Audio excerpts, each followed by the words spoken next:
오늘 말씀은 사도행전 13장 13절 14절 말씀입니다. 제가 봉독하겠습니다. 바울과 및 동행하는 사람들이 바보에서 배에 타고 밤빌리아에 있는 버가에 이르니 요한은 그들에게서 떠나 예루살렘으로 돌아가고 그들은 버가에서 더 나아가 비시디아 안디옥에 이르러 안식일의 회당에 들어가 앉으니라. 아멘. 제가 요즘에 이 고민이 생겼습니다. 이제 코로나가 끝나고 이제 마스크를 벗잖아요. 마스크를 벗으니까 누군지를 모르겠어요. 지난주에 그 1층 로비에 어떤 집사님 앉아 계시던데 새로 오신 분인 줄 알았어요. 마스크를 쓰면 누군지를 알겠는데 마스크를 벗으면 누군지를 모르겠어요. 안 그래도 제가 오자마자 코로나가 왔잖아요. 제가 이제 서부교에 오자마자 한 달 조금 지나자마자 코로나 와서 마스크 쓰기 시작했거든요. 그러니까 얼굴을 익히는데 엄청 힘들었습니다. 지금도 모르는 사람은 잘 몰라요. 근데 이제 마스크 벗으니까 더 모르겠어요. 고민이 됩니다. 이 카카오톡에 마스크 벗은 사진 하나씩 올려주세요. 제가 좀 보고 공부 좀 하게. 전부 마스크 쓴 사진만 올려놓으신 것 같아요. 오늘 말씀을 준비하면서 제목을 뒤돌아가지 마라 이렇게 이제 제목을 잡았는데 제가 급하게 잡다 보니까 잘못 잡은 것 같아요. 너무 부정적인 것 같아요. 뒤돌아가지 마라. 다시 그래서 생각하면 다 같이 한번 따라하겠습니다. 끝까지 견디는 자는 승리를 이루리라. 예, 제목을 바꾸겠어요. 끝까지 견디는 자가 승리를 이룰 것이다. 오래전 어느 나라에 이제 그 신분제도가 엄격하던 시대에 이제 왕이 새로운 신하들 중에 뛰어난 신하를 뽑기 위해서 어떤 정책을 폈냐면요. 이제 신분을 넘어서서 능력 있는 사람을 관직을 주겠다. 이렇게 이제 마음을 먹었던 거예요. 그리고는 이제 공고를 붙였어요. 누구든지 관직 시험에 참여할 수 있다. 신분이 어떠든지 상관없다. 그런데 그 시험이 언제냐면 몇 날 며칠 새벽 3시에 열릴 것이다. 딱 이렇게 한 거예요. 그러니까 많은 사람들이 나도 이제 그러면 관직에 오를 수 있다. 희망을 가지고 그 새벽에 이제 시험 치러 가는 거예요. 그런데 사람들 중에는 무슨 시험을 새벽에 치냐고. 그 당시만 해도 이렇게 전기불 같은 거 없으니까 안 보이잖아요. 그래서 보이지도 않는데 나는 시험 치러 안 간다 그래서 아예 포기한 사람, 처음부터 포기한 사람들이 있었어요. 그렇지만 그럼에도 불구하고 나는 그래도 관직에 오르고 싶다. 그러한 이제 소망을 가지고 탁 갔어요. 새벽 3시에 시험이니까 언제부터 가야 됩니까? 한 2시쯤 가야 되잖아요. 밤을 안 자고 이제 저 멀리서부터 시골에서부터 몇 날 며칠을 걸어와서 다 시험장에다 가니까 아직 문이 딱 닫혀 있는 거예요. 그래서 이제 기다리고 문이 열리면 시험 보겠지. 기다렸는데 4시가 돼도 5시가 돼도 해가 떠도 식사 때가 돼도 해가 중천에 떠서 낮이 되었는데도 문은 열리지 않는 거예요. 사람들이 문을 막 두드리면서 시험 안 칩니까? 언제 칩니까? 막 두드리는 거예요. 막 두드려도 문은 열리지 않는 거예요. 오후가 되어도 다시 저녁이 되어도 이 문이 열리지 않는 거예요. 그래서 사람들이 이것은 잘못된 또는 이것은 시험 안 치는 거다. 그래서 그냥 또 떠난 사람들 많이 있고 이제 몇 명 안 남았어요. 다음 날 새벽 3시가 되었을 때 문이 딱 열려서 그때까지 남아있던 사람들은 들어가서 시험을 보게 되었고 비록 신분은 천하였지만 관직을 얻게 되었다. 이러한 이야기가 있습니다. 끝까지 우리 사람이 사는 것도 마찬가지인 것 같아요. 우리 인생을 살아가면서도 여러분들도 세월 살아보니까 힘들지만 끝까지 견디니까 얻는 것 있잖아요. 끝까지 견디면 얻는 것들이 있는 것을 볼 수 있습니다. 오늘 말씀을 보면 이제 바나바와 바울 선교팀이 이제 선교를 위해 출발했습니다.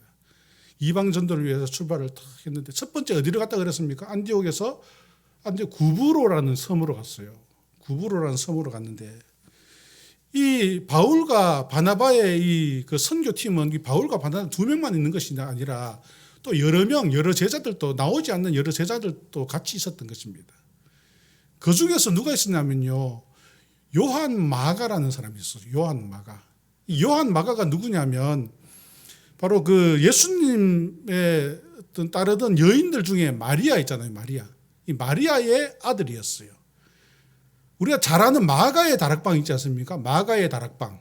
이 마가의 다락방의 주인공 되는 그 마가가 바로 이제 같이 따라가게 되었는데 이 사람은 바나바, 그러니까 바울과 바나바가 이제 주축을 이루었는데 바나바의 외조카, 이 마가의 외삼촌이 바로 바나바였던 것입니다.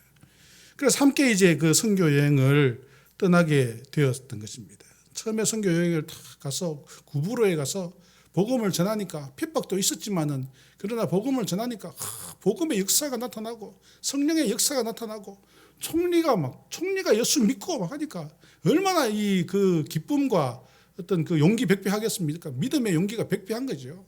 그래서 다음 장소로 이제 가자. 그 다음에 어디로 갔냐면요. 이제 오늘 말씀 보면 나오는데 밤빌리아라는 곳으로, 밤빌리아 버가라는 곳으로 갑니다. 밤빌리아 버가가 어디냐면 지금의 터키 남부지방이에요. 터키 남부지방으로 이렇게 탁 올라가게 되었어요. 배를 타고 딱 가게 됐는데 그 버가에 딱 가니까 이 마가 요한이 나 이제 그만 갈래요. 난 선교 여행 가지 않겠습니다. 난 포기합니다. 그리고는 예루살렘으로 돌아가 버리는 거예요. 왜 요한은 돌아갔는가? 왜 돌아갔는가? 우리는 이 마가 요한이 선교의 길에 가서 얼마 가지 않아서 돌아간 이 사건을 가지고 오늘 말씀을 통해서 생각해 보면서 우리는 믿음 생활을 어떻게 가야 될 것인가 살펴보는 그러한 시간이 되기를 바랍니다. 마가 요한이 갑자기 이 선교 여행을 떠나서 이제 구부로 거쳤다가 이제 버가에 갔는데 그는 이제 다시 예루살렘으로 나는 집으로 가겠습니다라고 돌아갔는 그 사건입니다. 왜 돌아가는가? 첫 번째, 힘들었기 때문에. 힘드니까 돌아갔다. 앞에서도 말씀드렸듯이 마가의 집에 다락방이 있지 않습니까? 다락방, 그러니까 우리는 우리나라식 다락방, 계단 밑에 이렇게 계단이 이렇게 조금 올라가면 문 열면 이렇게 조그만 다락이 있잖아요. 이게 다락방인 줄 아는데 이 유대 지방의 다락방은 우리가 생각하는 다락방이 아니라 소위 말해서 사랑방입니다. 사랑방인데 우리나라식으로 방 한 칸이 아니라 엄청나게 큰 홀을 가지고 있어요. 영화 같은 데 보면 이제 그리스 로마 이 사람들 보면 이렇게 누워서 이렇게 음식 막 먹으면서 이야기도 하고 막 이렇게 춤도 추고 막 이렇게 그런 거 나오잖아요. 그러는 곳이에요. 그러니까 사람들을 접대할 수 있는 그러한 큰 홀을 다락방이다 이렇게 이제 설명을 하고 있어요. 제가 이스라엘 가서 이제 마가의 다락방이라고 추측되어지는 그 집에 이제 가보니까 우리 지금 이 본당이 우리 예배당 있잖아요. 이것보다 큽니다. 그래서 거의 100명 이상, 거의 한 200명 이상 또 수용할 수 있는 큰 홀, 그러한 홀을 가지고 있어요. 그러한 홀을 접대할 수 있는 장소를 가지고 있다는 것은 무엇을 의미합니까? 부자라는 거죠. 부자라는 거죠. 넓은 집을 가지고 있다. 부자라는 것이요. 방이 여러 개. 그것도 큰 방도 있고 작은 방도 있고 부자였다라는 것을 알 수 있습니다. 이방 선교를 위하여서 이렇게 외삼촌 따라서 선교 여행을 갔긴 갔지만은 선교의 길이라는 것이 생각만큼 쉬운 길이 아니더라는 거죠.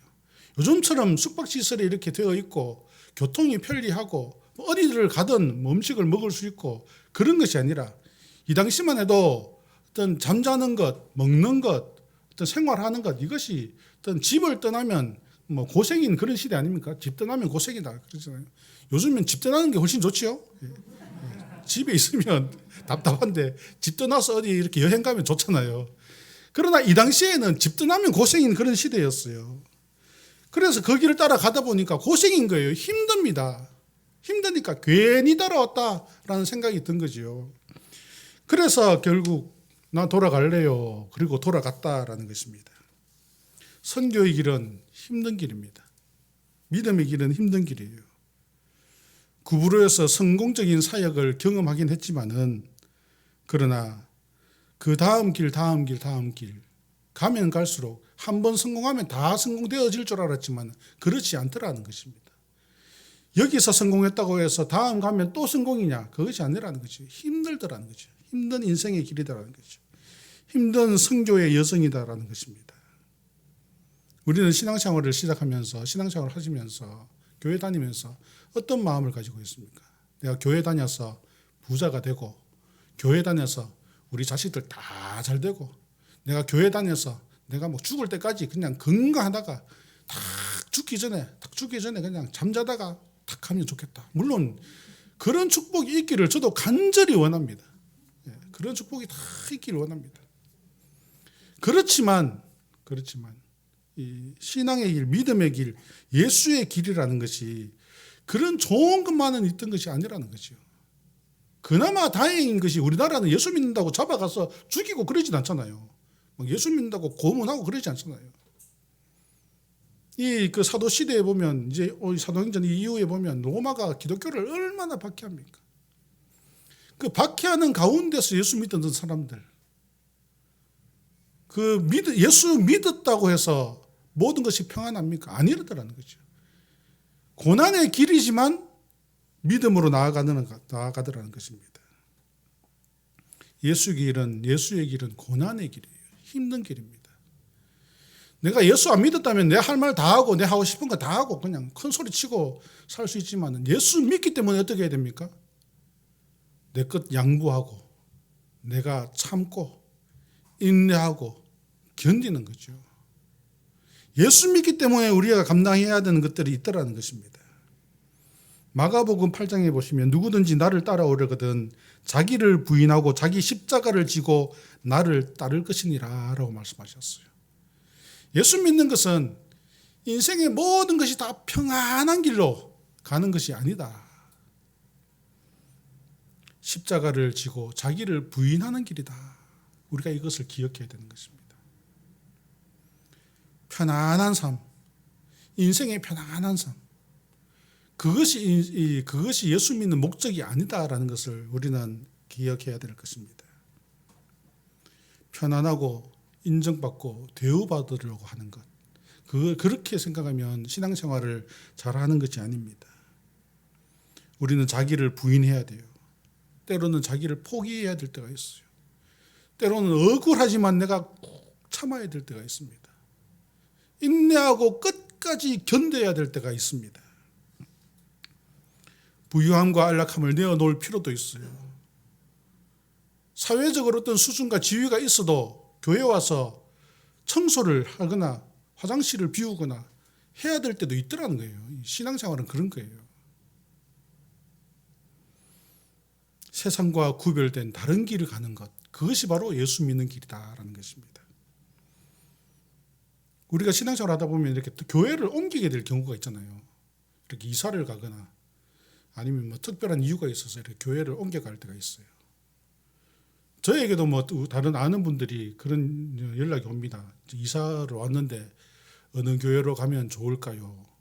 어디 이사를 가는 어느 지역으로 이사 가는데 되게 좋은 교회 있으면 소개해 주세요. 이렇게 연락이 옵니다. 그러면 이제 그 지역 주변에 가장 이렇게 건강하고 가장 말씀도 그래도 어떤 좋고 이런 데 소개를 이렇게 해줍니다. 근데 요즘에 보면 이제 교회를 옮겨 다니는 사람들, 옮겨 다니게 될 때 보면 사람들이 이렇게 선택하는 기준이 있어요. 첫 번째, 큰 교회. 성도가 많은 교회. 몇천 명 되고 1층에 카페가 딱 있고 그리고 주일 예배만 딱 드려도 내가 누군지 잘 모르고 굳이 뭐 오라고 자꾸 뭐 와서 해라고 안 해도 그냥 하는 사람 다 있고 그냥 다 자기들끼리 잘하고 나는 그냥 주일 예배만 딱 와도 되는 그런 교회. 성전 건축은 이미 다 완성해서 이제 더 이상 내가 헌금을 안 해도 되는 교회. 그런 교회 찾아갑니다. 그런 교회. 작은 교회는 아예 그들도 보지도 않아요. 섬기고 봉사하고 내가 감당해야 될 것이 많은 것 싫다는 거죠. 힘들다는 거죠. 교회 선택하는 것이 마치 대학 선택하는 것 같아요. 대학. 좋은 대학. 그래서 이제 좀 큰 교회 선택하면 어떻습니까? 남들이 어느 교회 다니세요? 그러면 저는 어느 교회 다닙니다. 집사입니다. 이렇게 그러죠. 마치 자기가 그 교회를 세운 것처럼 생각해요. 아무것도 안 해놓고는 자기가 그 교회 세운 것처럼 생각해요. 근데 반대로 이렇게 작은 교회 다니는 이제 동네 이렇게 개척교회 이런 데서 열심히 섬기는 분들 있잖아요. 어느 교회 다니세요? 그러면 그냥 동네 조그만 데 다닙니다. 그래요. 그럴 필요가 없는데, 그럴 필요가 없는데. 그냥 사회적인 기준에서 위축되어지는 그런 모습을 볼 수 있습니다. 우리는 신앙생활이 겉으로 보여지는 것 이런 것이 아니에요. 목회자도 마찬가지입니다. 목회자도 마찬가지예요. 부교육자 청빙할 때 보면요, 어느 교회 이제 부목사님 모십니다, 뭐 전도사님 모십니다 하잖아요. 요즘에 주변에 아는 이제 목사님들이 연락이 많이 옵니다. 좋은 부목사님 있으면 보내달라고, 소개 좀 해달라고. 작은 교회는 요즘 부교육자를 모시지를 못한다는 거예요. 6개월, 1년도 그냥 비어 있는 거예요. 안 온다는 거예요. 전도사님이 아예 안 온다는 거예요. 그냥 주일학교를 할 수가 없다는 거예요. 그게 시골만이 아니라 도시도가 마찬가지라는 거죠. 100명 이하 뭐 이렇게 되면요, 안 간다는 거예요. 그냥 안 간다는 거예요. 뭐 여러 가지 이유가 있습니다. 안 갈 이유, 못 가는 이유도 있겠죠.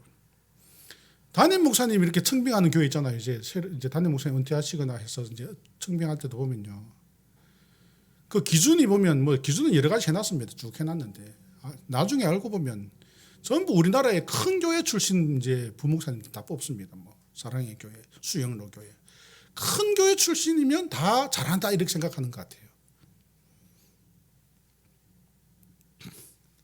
교회는 그런 것이 아닙니다. 크다 작다 이런 것이 아니에요.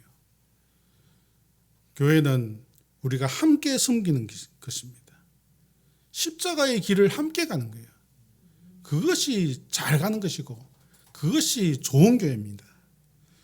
고난을 함께 이겨내는 거예요. 고난을 함께 이겨내고 벽돌 한 장 한 장 같이 쌓는 그것이 바로 신앙생활인 것입니다.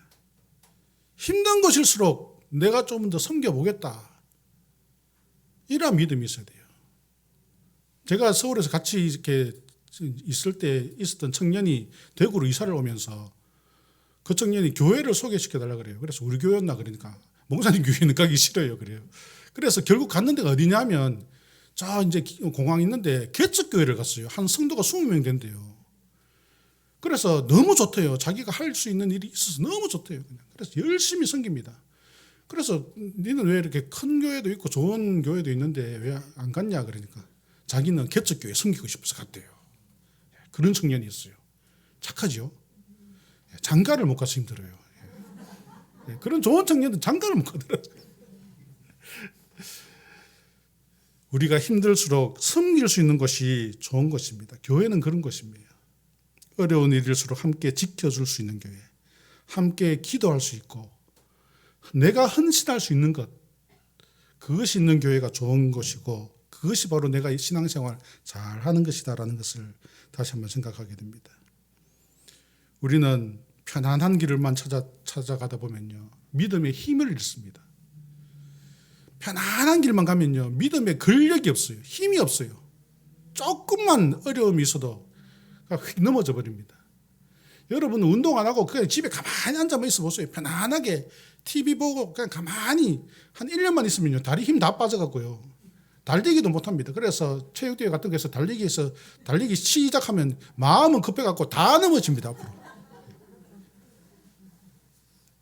열심히 평소에도 힘들어서 운동을 해야지 건강해질 수가 있는 것입니다. 신앙의 면역력을 가져야 돼요. 힘들고 어려운 것 이겨내는 그러한 모습이 있어야 되는 것입니다. 힘들다고 포기하지 말고 끝까지 견디는 여러분들 되시길 바랍니다. 두 번째로 마가 요한이 왜 돌아갔는가? 주도권을 잃어버렸기 때문에, 소위 말해서 기분 나빠서 돌아갔어요. 주도권을 잃어버렸어. 앞에서 말씀드렸듯이 바나바가 누구라 그랬어요? 마가의 외삼촌. 이 바나바가 사실 바울이 예수를 먼저 믿었습니까? 바나바가 예수를 먼저 믿었습니까? 바나바가 예수를 먼저 믿었어요. 바나바가 예수를 먼저 믿고 바나바가 자기의 재산을 팔아서 그 제자들 앞에 내어놓아서 초대교회에 어떤 헌신하고 섬기고, 바나바가 이제 위로의 아들이라는 이름이잖아요. 사람들 위로하고 막 교회를 열심히 섬기다가 바울이 이제 사울이 회심하고 돌아왔을 때 제자들이 전부 무서워서 사울을 어떻게 우리가 만나서 어떻게 우리의 형제를 할 수 있냐 그럴 때 바나바가 내가 보증할게 그러면서 막 나서갖고는 사울을 이제 바울 될 수 있도록 우리의 형제가 될 수 있도록 인도하고 막 그랬던 사람이잖아요. 그래서 이제 결국에는 바울과 바나바가 함께 이제 선교 사역을 탁 떠나게 되는데, 이 마가가 탁 볼 때에는 자기의 외삼촌이 먼저 예수 믿고 먼저 큰 일을 감당하는 자였는데, 선교의 길을 가면서 그 주도권이 바울로 넘어가더라는 거죠.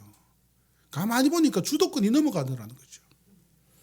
그러니까 기분이 나쁜 거예요. 우리 외삼촌이 선임인데 왜 바울이 앞장서서 그렇게 결정하고 바울이 주장하는 대로 그렇게 해야 되는가? 나 싫다. 이러한 마음이 탁 들었던 것입니다. 그래서 나는 바울이 주도한다면 따라가지 않겠습니다. 집으로 돌아가겠습니다. 그랬던 것입니다. 우리는 이 땅을 살아가다 보면 지도하는 자와 따르는 자가 꼭 있습니다. 지도자가 있고 따르는 자가 있어야 돼요. 전부 다 지도자가 되면 어떻게 되겠어요? 배가 산으로 가겠죠? 전부 다 따르는 자가 되면 어떻게 되겠어요? 아무것도 안 하겠죠. 지도자가 있고 따르는 자가 있어야 돼요. 그런데 누가 지도하고 누가 따르냐는 거죠. 누가 지도하고 누가 따르느냐. 하나님께서는 그래서 1000부장, 100부장, 50부장 세우셨잖아요. 직분을 세우셨어요. 직분에 따라서 자기의 일들을 감당하게 하셨던 것을 볼 수 있습니다. 우리는 우리의 직분에 따라서 순종하며 나아가면 되는 것입니다. 지도하는 자는 지도하는 자로서, 따르는 자는 따르는 자로서, 때로는 내가 따라야 할 때 따르고, 때로는 내가 지도해야 할 때 지도하고, 자기의 역할을 온전히 감당해야 되는 것입니다. 그런데 내가 주도권을 잡아야 된다. 꼭 이렇게 생각하는 사람들이 있어요. 내가 주도권 잡아야 된다. 주도권 뺏기면 안 된다. 결혼하고 6개월 안에 주도권 뺏기면 그냥 평생 고생이다. 이런 거. 그냥 주도권 잡으려고, 교회도 마찬가지예요. 교회도 이렇게 다른 교회 이야기 들어보면요, 장로님하고 목사님하고 서로 주도권을 이렇게 다투는 그런 교회들이 있어요. 그런 교회 이야기 들어보면 몇 년을 싸웁니다. 몇 년을 싸우고 다투고, 성도들도 패가 갈라져서 다투고, 장로님파, 목사님파. 나중에 보면 성도가 반도 없어요. 다 떠나고 없습니다. 도대체 무엇을 위해 다투고 무엇을 위해 경쟁하는지 모르겠어요. 교회는 주도권을 잡고 주도권을 빼앗고 그러는 것이 아닙니다. 교회는 섬기는 것이에요. 섬기는 것. 나에게 인도하는 그러한 사명 주셨으면 인도하는 것으로 섬기는 거예요. 따르는 길을 주셨으면 따르는 것으로 섬기는 거예요. 우리는 서로를 인정하면서 섬기는 여러분들 되시길 바랍니다. 성경에 보면 먼저 된 자가 나중되고 나중된 자가 먼저 된다고 했잖아요. 때로는 나중된 자가 먼저 될 수도 있다라는 거예요. 나중된 자가 먼저 될 수도 있다. 물론 먼저 된 자가 먼저 될 수 있는 확률이 훨씬 높습니다. 그렇지만 특이하게도 나중된 자가 먼저 될 수도 있다. 이것을 기억해야 되는 것입니다. 서울에 가면 성동교회라고 있습니다. 성동교회. 옛날에는 곤당골 교회라 그랬어요. 거기가 이제 유명한 것이 뭐냐면 백정, 그 당시에 백정들이 이제 있었는데 백정들이 많이 출석할 수 있는 그런 출석하게 된 교회였어요. 거기에 최초의 장로가 누구냐면 백정 출신이 장로가 되었어요. 그런데 이 백정 출신이 장로가 된 것, 이것이 대단한 것이 아니라 백정 출신이 장로가 된 것을 인정하는 양반들이 대단한 거예요. 그 시대에, 그 조선 후기 시대에 백정이라는 천민 신분임에도 불구하고 장로가 된 것을, 먼저 장로가 된 것을 그 양반들이 인정을 하고 따랐다는 거예요. 그 교회가 축복을 받았어요. 우리 한국교회의 큰 역사 가운데 역사를 이루어가는데 큰 역할을 감당했습니다. 그러는 것입니다. 우리가 섬길 때에 하나님의 큰 은혜와 축복이 있는 것입니다. 주도권 잡으려고 하다 보면요, 다 떠나고 아무것도 남지 않습니다. 마태복음 20장 27절 28절에 보시면 너희 중에 누구든지 어뜸이 되고자 하는 자는 너희의 종이 되어야 하리라. 인자가 온 것은 섬김을 받으려 함이 아니라 도리어 섬기려 하고 자기 목숨을 많은 사람의 대속물로 주려 함이니라. 예수님도 섬기기 위하여서 오셨다 말씀하십니다. 끝까지 섬기는, 끝까지 인내하면서 섬길 수 있는 믿음 있는 성도들 되시기를 간절히 바랍니다. 마지막으로 세 번째, 마가 요한은 왜 돌아갔는가? 내 생각과 다르더라. 내 생각과 다르더라. 마가 요한은 바울과 바나바가 출발할 때 로마로 가는 줄 알았어요. 지난번 제가 설교할 때도 말씀드렸잖아요. 이들의 최종 목적지는 로마다. 그래서 로마로 가는 줄 알았어요. 그러니까 요한은 마가는 이 선교팀을 따라가면 로마를 갈 수 있겠구나. 내가 새로운 경험을 해볼 수 있겠구나. 그 당시에 로마 가보는 것이 소원이었던 거예요. 야, 나도 이제 로마 가본다. 이제 그런 마음을 가지고 딱 출발을 했는데 구부로 가서 배 타고 로마로 쫙 갈 줄 알았는데 갑자기 밤빌리아, 지금의 터키 남부로 그쪽으로 확 올라가는 거예요. 왜 이쪽으로 가냐고. 로마로 안 갑니까? 나는 로마 따라가려고 왔는데요. 이제부터 그 육지 밤빌리아부터 이제 그 로마까지 가는 여정은 어떻습니까? 물론 1차 여행 때 로마까지 못 갑니다. 다시 돌아오잖아요. 고생 하다가 돌아오게 되는 것입니다. 선교의 그 어떤 힘든 여정을 가다가 돌아오게 되는 거죠. 마가는 실망했던 거예요. 자기가 계획하고 자기가 생각했던 것과 다르더라는 거죠. 그래서 나는 돌아가겠습니다. 나는 안 가겠습니다. 이 길을 내가 왜 갑니까? 그러면서 돌아가게 되었던 것입니다. 사람들 가운데 그런 사람들이 있습니다. 자기가 세운 목표가 최선이다라고 생각하는 사람들이 있어요.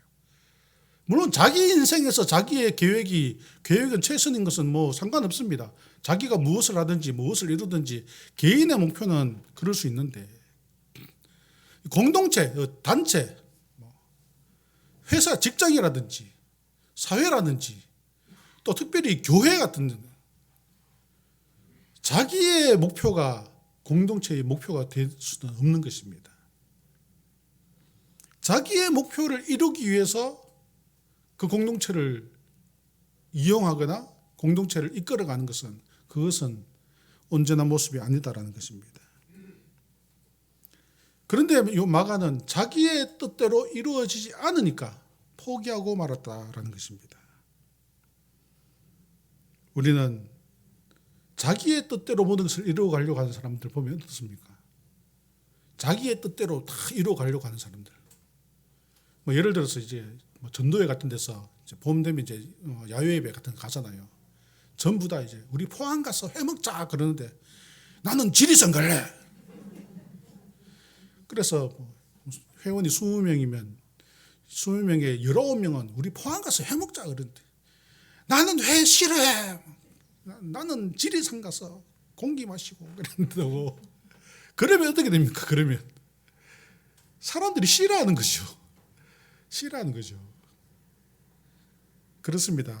내 뜻이 아니더라도 내 생각과 다르더라도 따라갈 수 있는 그러한 생각이 있어야 되는 것입니다. 이것은 사회생활뿐만 아니라 믿음 생활뿐만 아니라 사회생활도 마찬가지예요.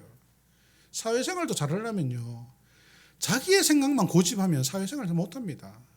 소위 어떻게 됩니까? 왕따 됩니다. 왕따. 예.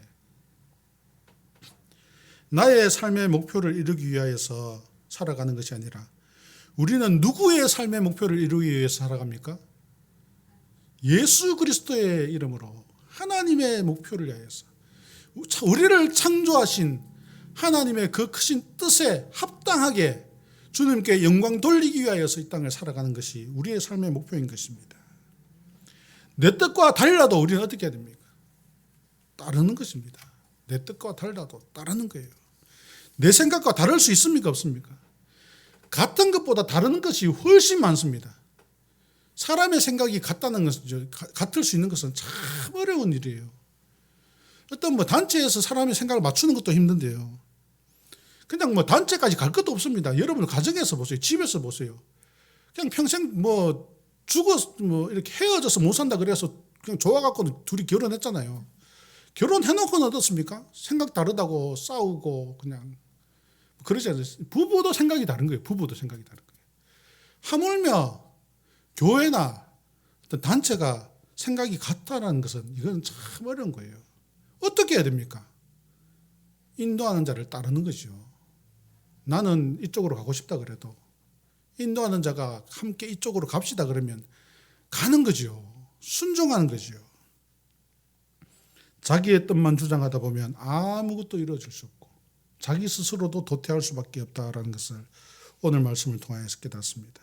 물론 이후에 이 마가가 다시 돌아옵니다. 다시 돌아와서 바울이 그럽니다. 자기의 일에 저가 나의 일에 유익한 자다. 복음 선교에 참 유익한 자다. 이렇게 이제 하는 것을 볼 수 있습니다. 우리는 오늘 이 말씀을 통해서 보면서 나의 생각과 같지 않다고 불만불평할 것이 아니라 때로는 따라가야 할 때는 따라갈 수 있는 그러한 믿음이 있기를 간절히 바랍니다. 다르기 때문에 우리는 서로 다릅니다. 다르다는 거 인정해야 돼요. 서로 달라요. 생각이 다 달라요. 다르기 때문에 어떻게 해야 됩니까? 이해해야 돼요. 서로를 이해해야 됩니다. 상대방을 이해해야 돼요. 저분이 왜 저렇게 이야기하는가? 기분 나쁘다가 아니라 왜 저렇게 이야기할까? 그분의 입장에서 이해하기 위해서 노력해야 하는 것입니다. 그리고 협력해야 돼요. 그래야 네 길을 네가 가라, 내 길을 내가 간다. 이것이 아니라 협력, 도와주어야 하는 것입니다. 내가 양보해야 되는 것이에요. 그러니까 신앙생활이 힘든 것입니다. 사회 같으면 그냥 지길 지가고 치우면 되는데 예수 믿으니까 우리가 서로 섬기며 따라가야 되니까 힘든 거예요. 우리는 성경이 위배되지 않는 한, 하나님 말씀을 벗어나지 않는 한 우리는 서로의 의견을 존중하고 따라가세요. 그냥. 그것이 교회를 부흥과 성장하게 만드는 길입니다. 자기의 뜻대로 나아가면 결국에는 아무것도 없는 공허한 광야에 이르게 될 것입니다. 마가 요한은 호기롭게 선교 여행을 다 따라갑니다. 다 좋은 일만 있을 것 같았어요. 그리고 자기의 뜻대로 이루어질 것 같았어요. 내가 가보고 싶은 곳에 다 가볼 것 같았어요. 로마 가서 로마의 그 화려했던 그 시대의 문화를 볼 줄 알았어요. 그러나 내 생각과 완전 다른 마가의 생각과 완전 다른 길로 가게 되는 것을 보면서 그는 실망하여 돌아가는 것을 볼 수 있습니다. 우리는 이 시대에 신앙생활하면서 신앙생활이 힘들 수 있습니까? 없습니까? 힘들 수 있어요. 힘든 것을 이겨내는 것이 믿음 생활이고 신앙생활이에요. 힘들어도 포기하지 않고 끝까지 이겨내는 성도 되시기 바랍니다. 때로는 내가 주도권 뺏겨도 내 사회적 지위를 봐서 나는 이 정도는 아니야 라고 주장할 것이 아니라 내가 어떠하든지 섬기겠노라. 섬김의 은혜가 있는 여러분들 되시길 바랍니다. 내 뜻과 달라도 이해하고 도와주려고 하는 그러한 믿음의 은혜가 있는 여러분들 되시길 간절히 바랍니다. 이리하여서 끝까지 인내하며 나가면 어떻게 됩니까? 승리의 면류관이 여러분들에게 주어질 것입니다. 주님 오시는 그날까지 우리는 함께 끝까지 인내하며 나아가는 여러분들 되시기를 주님의 이름으로 축원합니다. 다 같이 기도하겠습니다. 고마우신 하나님, 오늘 또 귀한 말씀 주시니 감사합니다. 주의 말씀대로 끝까지 인내하며 믿음으로 살아가는 성도 되어서 주님 앞에 영광 돌리고 우리가 주님의 사명 온전히 감당할 수 있는 성도들 다 되게 하여 주시옵소서. 예수님의 이름으로 기도드립니다. 아멘.